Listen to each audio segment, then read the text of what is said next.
வணக்கம், ஏஞ்சல் சமையல். இன்றைக்கி நம்ம பார்க்க போகிறது ரெட் வெல்வெட் கேக்.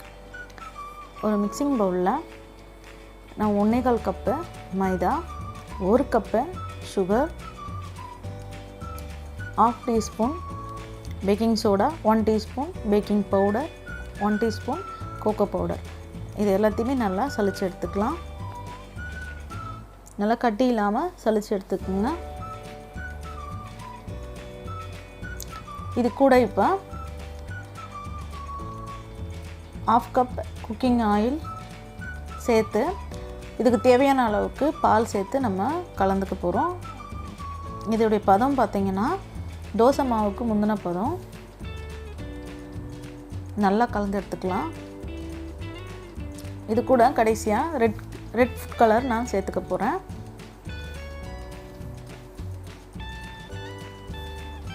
இப்போது ஒரு கேக் ட்ரேயில் பட்டர் ஷீட் போட்டு அது மேலே நான் ஆயில் அப்ளை பண்ணியிருக்கேன். அதுக்கு மேலே நம்ம மிக்ஸ் பண்ணி வச்சுருக்கேன் கேக் பேட்டரை அதை நல்லா ஊற்றிட்டு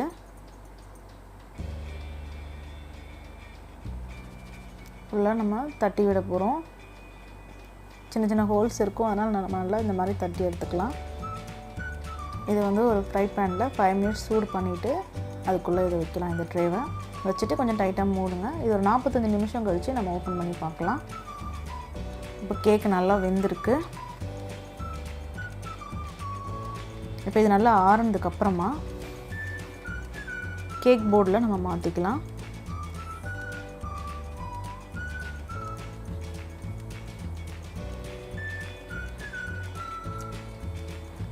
ஃபுல்லாக நம்ம ஓரத்துங்களில் கட் பண்ணிவிட்டு இந்த மாதிரி எடுத்துகிட்டு இதை 3 பார்ட்டாக நம்ம கட் பண்ணி எடுக்க போகிறோம்.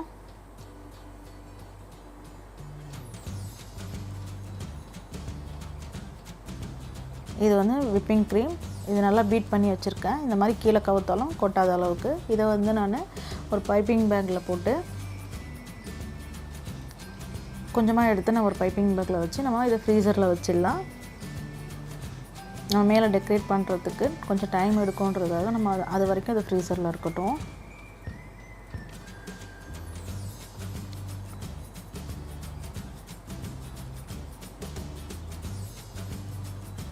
இப்போ கேக்கோட ஃபஸ்ட் பார்ட்டில் நம்ம பிங்க் க்ரீம் ஃபுல்லாக தடவிட்டு அதுக்கு மேலே செகண்ட் பார்ட்டும் வச்சிடலாம். இப்போது இது மேலேயும் தடவிட்டு இந்த கார்னர், அதாவது இந்த ஓரங்கள்லையும் நம்ம ஃபுல்லாக லெவல் பண்ணி எடுத்துடலாம். நம்ம ரொம்ப லெவல் பண்ணணுன்னு இல்லை, ஏன்னா மேலேயும் டெக்கரேட் பண்ண போகிறதால அந்த அளவுக்கு நம்ம ஃபுல்லாக ஃபினிஷ் பண்ணணுன்னு இல்லை. இந்த மாதிரி ஒரு சிம்பிளான டிசைன் இந்த மாதிரி போட்டுருக்குங்க.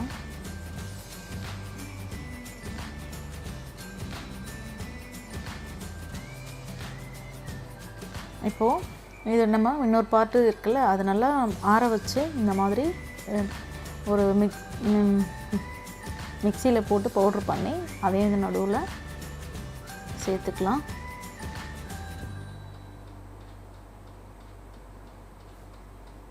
நல்லா ஆறுனதுக்கப்புறமா நீங்கள் பவுட்ரு பண்ணிங்கன்னா உங்களுக்கு இந்த மாதிரி வரும் தனித்தனியாக.